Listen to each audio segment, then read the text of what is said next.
Welcome to Tamil கணிதன். இது வரைக்கும் பார்த்தோம்னா நம்ம ப்ரீவியஸ் கொஸ்டின்ஸ்ல நம்ம தொகுத்து ஒரு சீரிஸை நம்ம பார்த்துட்டு இருந்தோம். கடைசியா வந்து பார்த்தோம்னா 40வது நாள் வகுப்பு நம்ம கம்ப்ளீட் பண்ணியிருந்தோம். இன்னைக்கு நம்ம பார்க்க போறோம்னா அதனுடைய தொடர்ச்சி தான் 41வது நாள் வகுப்பு.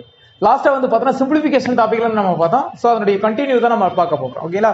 ஸோ அதுக்கு முன்னாடி நம்ம ஷார்ட்கட் புக் பப்ளிஷ் பண்ணியிருந்தோம். அந்த புக்கை பத்தின டீடைல்ஸ் சொன்னது கீழே டிஸ்கிரிப்ஷன்ல ஃபோன் நம்பர் கொடுத்துருக்கேன். அந்த நம்பருக்கு நீங்க கால் பண்ணி புக் ஆர்டர் பண்ணிக்கலாம். புக் வாங்குற ஸ்டூடெண்ட்ஸ் எல்லாருக்குமே 1 இயருக்கு ஆன்லைன் கிளாஸும் ஃப்ரீ தான். நீங்க ஆன்லைன் இருக்குன்னு அவசியம் இல்லை, எப்போனாலும் நீங்க ப்ளே பண்ணி பார்த்துக்கலாம். சார் நம்ம புக்ல வந்து பார்த்தோம்னா school book plus previous questions ரெண்டுமே தொகுத்து நம்ம கொடுத்துருக்கோம். அதே மாதிரி இந்த ஷார்ட்கட்ல கொடுத்ததால என்ன மாதிரி கொடுத்துருப்போம் அப்படின்னா, நம்ம அந்த பேச்சு நடை இருக்குல்ல, ஸோ இந்த இடத்துல பெருக்க வேண்டும், இந்த இடத்துல வகுக்க வேண்டும், இந்த இடத்துல என்ன பண்ணிருக்கேன், கிராஸ் மல்டிபிளிகேஷன் பண்ணிருக்கேன். ஸோ அந்த மாதிரி பேச்சு நடையாகவும் வார்த்தைகளாகவும் நம்ம கொடுத்துருப்போம். ஸோ அதனால உங்களுக்கு ஒரு டீச்சர், நம்மளுக்கு ஒரு மேக்ஸ் டீச்சர் இருக்கும்னு அவசியமே இல்லை. அந்த வார்த்தைகளை நீங்க படிச்சாலே அந்த கணக்குகளை செய்யற மாதிரி தான் கொடுத்துருப்போம். இருந்தாலும் அதுல ஏதாவது டவுட் இருந்துச்சுன்னா நீங்க என்ன பண்ணலாம், வீடியோ கிளாஸ்லயும் ப்ளே பண்ணி பார்த்துக்கலாம். சரியா? ஓகே, இன்னைக்கு ஃபர்ஸ்ட் क्वेश्चन பார்க்கலாமா? பாருங்க. அடுத்தடுத்த 3 எண்களின் கூடுதல் 45 எனில் அந்த எண் என்ன அப்படின்றாங்க. சோ 3 நம்பரை கூட்டினா 45ன்றாங்க. அப்ப அந்த நம்பர் என்னன்னு கேக்குறாங்க. ரொம்ப ஈஸி. என்னன்னா, சோ இதுல வந்து பார்த்தா 45 கூட்டினா என்ன சொல்றாங்க, 45ன்றாங்க. அப்போ 3 நம்பரை கூட்டினா 45ன்றாங்க. அப்போ 3 நம்பர்ன்றதால இத என்ன பண்ணலாம், 3ஆல வகுங்க. இப்ப அந்த 3ஆல வகுத்தா பாருங்க, 1 3 15 3 45 அப்படி நமக்கு கிடைக்கும். சோ அப்ப ஆன்சர் வந்து பார்த்தோம்னா 15 நம்ம போட்டக்கூடாது, ஏன்னா 3 நம்பர். அப்ப கிடைக்கக்கூடிய ஆன்சர் வந்து பார்த்தோம்னா 15. சோ இந்த 15 என்னவா இருக்கும்னா நடி எண்ணா இருக்கும். அப்ப 15 நடி எண்ணுனா 3 நம்பர் வேணும். ஓகே, அப்ப 3 நம்பர் வேணும்னா 15க்கு அடுத்த நம்பர் என்ன, 16. இப்ப 15க்கு முன்னாடி நம்பர் என்ன, 14. சோ அப்ப அந்த நம்பர் என்னன்னா 14, 15, 14 அப்படி நம்மளுக்கு கிடைக்கும். கிளியரா? சரி, ஓகே. அடுத்த क्वेश्चन பாருங்களேன். அடுத்து பாத்தீங்கன்னா, அடுத்தடுத்த 5 இலங்களின் கூடுதல் 105 எனில் பெரிய எண் என்ன அப்படின்றாங்க. சோ போன சம்ல 3 நம்பர் சொல்லியிருந்தாங்க, இந்த சம்ல என்ன சொல்றாங்க, 5 எண்கள் சொல்றாங்க. ஓகே, அப்ப 5 நம்பர் கூட்டினா 105ன்றாங்க. ஓகே, அப்ப எத்தனை நம்பர் சொல்றாங்க, 5 நம்பர். அப்ப அதனால 5ஆல வகுத்துறலாம். கிளியரா புரிஞ்சுதா? அப்ப பாருங்க, 1 5 5 2 5 10. சரியா? அடுத்து 1 5 5. அப்போ கிடைக்கக்கூடிய ஆன்சர் என்ன, 21. அப்ப 21 தான் நடி எண்ணா இருக்கும். அவங்க என்ன சொன்னாங்க, அடுத்தடுத்த நம்பர் அப்படின்னு சொன்னாங்க. அப்போ 21 நடி எண்ணுனா 5 நம்பர் வேணும். அப்ப இந்த பக்கம் 2 நம்பர், இந்த பக்கம் 2 நம்பர் இருக்குமா? கிளியரா? ஓகே, அப்ப பாருங்க, 21 எடுத்தா 22 23. 21க்கு முன்னாடி என்ன நம்பர் இருக்கும், 20 19 இருக்கும். அவங்க கேள்வி என்ன கேட்டாங்கன்னா, பெரிய எண் என்ன அப்படின்னு கேட்டாங்க. சோ அப்ப பெரிய எண் என்ன, 23. கிளியரா? ஓகே. சோ அடுத்த ஒரு क्वेश्चन பாருங்க. அடுத்தடுத்த 4 எண்களின் கூடுதல் 62 எனில் சிறிய எண் என்ன அப்படிங்கறாங்க. சோ போன சம 3 நம்பர் 5 நம்பர் சொல்றாங்க, ஒற்றைப்படை எண்ல கொடுத்திருந்தாங்க. இதுல வந்து பார்த்தா 4 நம்பர்ன்றாங்க. ஓகேவா? சோ ஓகே, 4 நம்பர் கூட்டினா 62ன்றாங்க. அப்ப 62 என்ன பண்ணலாம், நம்ம 4ஆல வகுத்துறலாம். இப்ப பாருங்க, 1 நாள் 4, 15 நாள் 60.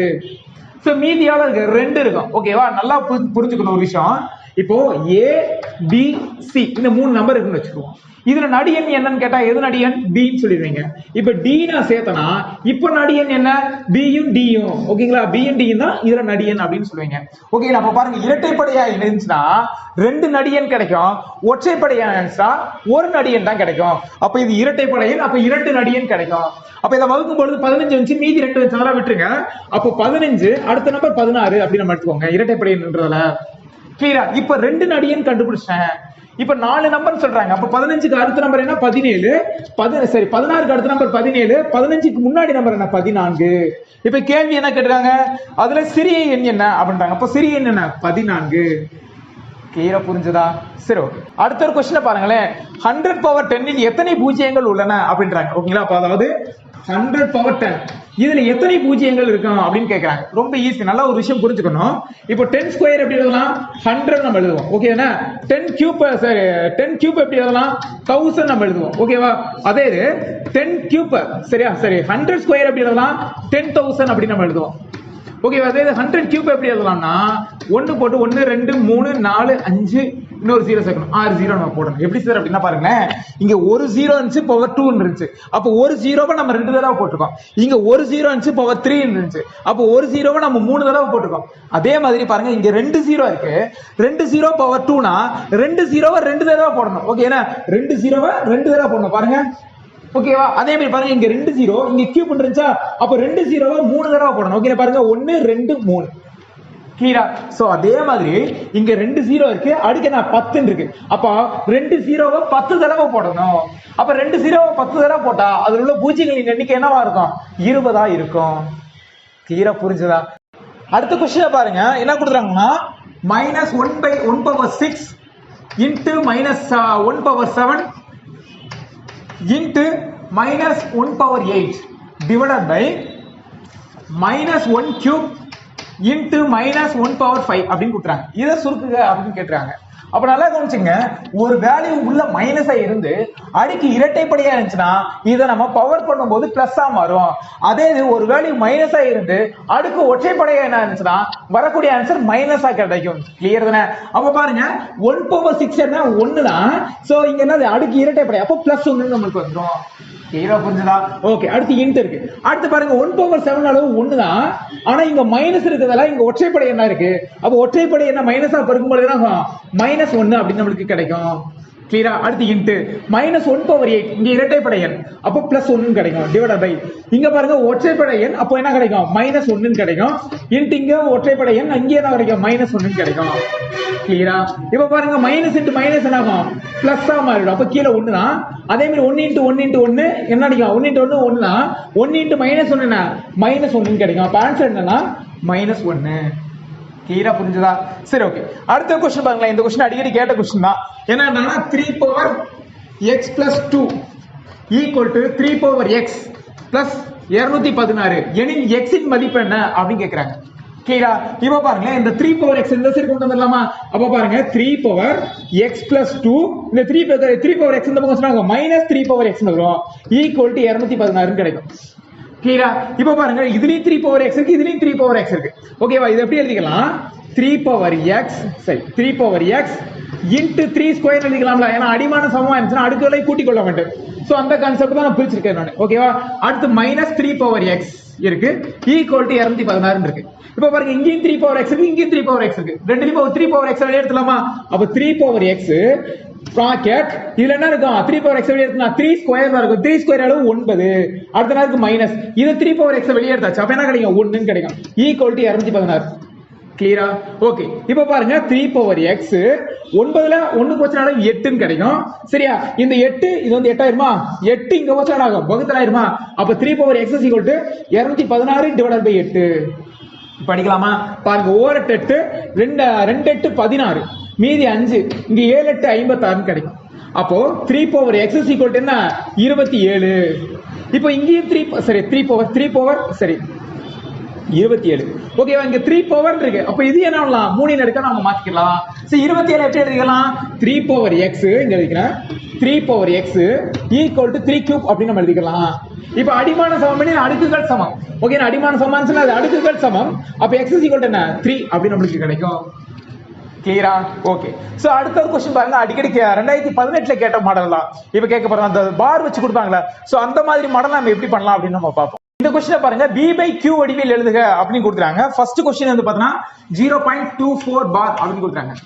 சோ இந்த மாதிரி பார் கொடுத்தா ரொம்ப ஈஸி. b by q வடிவில்னா பின்ன வடிவில் எழுதணும். அப்ப எப்படி எழுதலாம்னா பாருங்களேன், இது முழு நம்பரா எழுதிக்கோங்க. முழு நம்பர்னா என்ன 24 எழுதிக்கலாமா? கிளியர். இதுல எத்தனை நம்பருக்கு பார் இருக்கு 2 நம்பர் பார் இருக்கு. அப்ப டிவைடட் பை 2 9 போடுங்க. இது ரெண்டு 3 அடிக்கலாமா? டக்குனா பாருங்க m3 24 இதுல 3 9 9. அப்ப ஆன்சர் வந்து பார்த்தா 8/33 நம்ம எழுதலாம். கிளியரா? சோ இதே மாதிரி மாடல்ல தொடர்ந்து நிறைய क्वेश्चंस இருக்கு. ஓகே, அடுத்த क्वेश्चन பாருங்க 2.327 பார் அப்படின்னு கொடுத்திருக்கு. ஓகேவா? இப்போ பாருங்க இது முழு நம்பர் நான் எழுதிக்கிறேன். பாருங்க 2327 டிவைடட் பை 3 நம்பருக்கு பார் இருக்கு. ஓகேவா? பார்ன்றது இந்த பாயிண்ட்க்கு இந்த பக்கம் தான் பார்க்கணும். கிளியரா? சோ இதுல எத்தனை 3 நம்பருக்கு பார் இருக்கு. அப்ப 3 9 நம்ம போட்டுக்குவோம். ஆனால் ஒரு விஷயம் என்ன சார்னா இதுல முன்னாடி 0 இருந்துச்சு. இப்ப பாருங்க நம்பர் இருக்கா? அப்ப பார் இல்லாத நம்பர் இதுல கழிச்சுக்கணும். கீழே புரிஞ்சுதா? பார் இல்லாத நம்பர் இந்த பக்கம் இருந்தா சரி இந்த பக்கம் இருந்தா சரி அதனால அதை கழிச்சுக்கணும். அப்ப 2க்கு தான் பார் இல்ல, அப்ப 2 கழிச்சுக்கிறேன். அப்ப ஆன்சர் என்ன கிடைக்கும் 2325 டிவைடட் பை 999 கிடைக்கும். இது அடிக்க முடிஞ்சா நம்ம என்ன பண்ணலாம் அடிச்சுக்கலாம். 3 நாள் அடிக்கலாம். அடிச்சு பார்த்து என்னன்னு பாத்துக்கோங்க. கிளியரா? ஓகே. சோ அடுத்த ஒரு क्वेश्चन பாத்தீங்கன்னா 3.17 பார். இதுக்கு b by q வடிவில் எழுதணும். அப்ப பாருங்க இது முழு நம்பர் எழுதிக்கலாம். 317 டிவைடட் பை ஒரு நம்பருக்கு பார் இருக்கு. அப்ப ஒரு 9 போட்டுக்கிறேன். ஆனால் பாயிண்ட்க்கு அப்புறம் ஒரு நம்பருக்கு பார் இல்ல. கிளியரா? பார் இல்ல, பார் இருக்கா இல்லையான்னு எப்ப பார்க்கணும்னா பாயிண்ட்க்கு இந்த பக்கம் தான் நம்ம பார்க்கணும். கிளியரா? பாயிண்ட்க்கு அப்புறம் பாருங்க ஒரு நம்பர் பார் இல்ல. அப்போ பார் இல்லாத நம்பருக்கு என்ன 0 போடணும். சார் இங்க 2க்கு பார் இல்ல சார், இங்க நாம 0 போடல சார்னு சொல்லக்கூடாது. பாயிண்ட்டுக்கு இந்த பக்கம் பார் இல்லாம இருந்தா தான் 0 போடணும். கிளியரா? ஓகே. ஆனா என்ன பண்ணலாம், பார் இல்லாத நம்பர் நம்ம கழிச்சுக்கிறோம்னு நான் சொன்னேன். அப்போ அது பார் இல்லாத நம்பர் பாயிண்ட்டுக்கு அந்த பக்கம் இருந்தா சரி, இந்த பக்கம் இருந்தா சரி, அப்ப நம்ம கழிச்சுக்கணும். அப்ப பாருங்க 3, சரியா? 3 மட்டும் நம்ம போடக்கூடாது. 3 1 31க்கு பார் இல்லாம இருக்கு. அப்ப இதுல 31 நம்ம கழிச்சுக்கணும். கிளியரா புரிஞ்சுதா? அப்ப இதை நம்ம கழிச்சா 286 டிவைடட் பை 90 அப்படி நம்மளுக்கு கிடைக்கும். கிளியரா? இது என்ன பண்ணலாம், நம்ம அடிக்கலாம், 2ஆல் அடிக்கலாம். அடிச்சீங்கன்னா உங்களுக்கு என்ன ஆன்சர் வருதுன்னு பாருங்க. கிளியரா? சோ இன்னொரு क्वेश्चन பாத்தீங்கன்னா பாருங்க 2.172 பார். இப்போ இத எப்படி எழுதலாம், 2172 டிவைடட் பை ஒரு நம்பருக்கு தான் பார் இருக்கு, ஒரு 9 போடுவேன். ரெண்டு நம்பருக்கு பார் இல்ல, 2 0 போடுவேன். ஆனால் மைனஸ் பார் இல்லாத நம்பரை கழிச்சுக்கணும். சோ பார் தான் பாருங்க 217 நம்ம கழிக்கணும். 217 நம்ம கழிக்கணும். அப்ப 217 கழிச்சீங்கன்னா உங்களுக்கு என்ன கிடைக்கும், 1955 டிவைடட் பை 900 அப்படின்னு நமக்கு கிடைக்கும். இதை அடிக்க முடிஞ்சா என்ன பண்ணலாம், நம்ம அடிச்சுக்கலாம். கிளியரா புரிஞ்சுதா? சரி, ஓகே. சோ அடுத்த ஒரு क्वेश्चन பாருங்களேன். சோ இந்த क्वेश्चन பாருங்க, ஒரு மிகை முழுவை 88ஆல் வகுக்கும் பொழுது மீதி 61 கிடைக்கிறது. அதே மிகை முழுவை 11ஆல் வகுக்கும் பொழுது கிடைக்கும் மீதியை காண்க அப்படின்றாங்க. என்ன சொன்னாங்கன்னா, ஒரு நம்பரை 88ஆல் வகுத்தா மீதி என்ன வருதுன்றாங்க, 61 வருதுன்றாங்க. அதே நம்பரை 11ஆல் வகுத்தா என்ன வரும்னு கேக்குறாங்க. இதான கேள்வி. இப்ப பாருங்க 88ஆல் வகுத்தா 61 வருது. அப்ப 11ஆல் வகுத்தா மீதி என்ன வரும்னு பாருங்க. 88ன்றதுனா 11 மடங்கு தான். கிளியரா? அப்போ வரக்கூடிய மீதிய 11ஆல் வகுத்தாலே போதும். கிளியரா? அப்போ 11ஆல் வகுத்தா அந்த மீதியை மட்டும் வகுத்துட்டா போதும். ஓகே. அப்ப பாருங்க 1 11 11, இங்க 5 11 55, மீதி எவ்வளவு இருக்கு, 6 இருக்கு. அப்போ 11ஆல் வகுத்தா அந்த நம்பரின் மீதி என்ன, 6 வரும். கிளியரா? சரி, ஓகே. சோ அடுத்த क्वेश्चन அடிக்கடி கேட்ட क्वेश्चन தான் பாருங்க. இங்க எழுதுறேன், x பவர் 2018 பிளஸ் 2018 சரியா என்ற கோவையை x மைனஸ் 1 ஆல் வகுத்தா என்ன கிடைக்கும் அப்படின்றாங்க.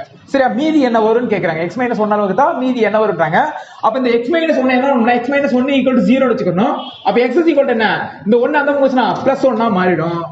அப்ப x இருக்கிறதுல நம்ம 1 போட்டா போதும். கிளியரா? x இருக்கிறதுல என்ன பண்ண போறேன், x ஓட மதிப்பு 1 ன்னு கண்டுபிடிச்சீங்க. x இருக்கிறதுல 1 போட்டா போதும். அப்ப பாருங்க இங்க நான் x இருக்கிறதுல 1 போறேன். சோ 1 பவர் 2028, 1 பவர் 2028 சரி 2018 பிளஸ் 2018 ன்னு கிடைக்கும்.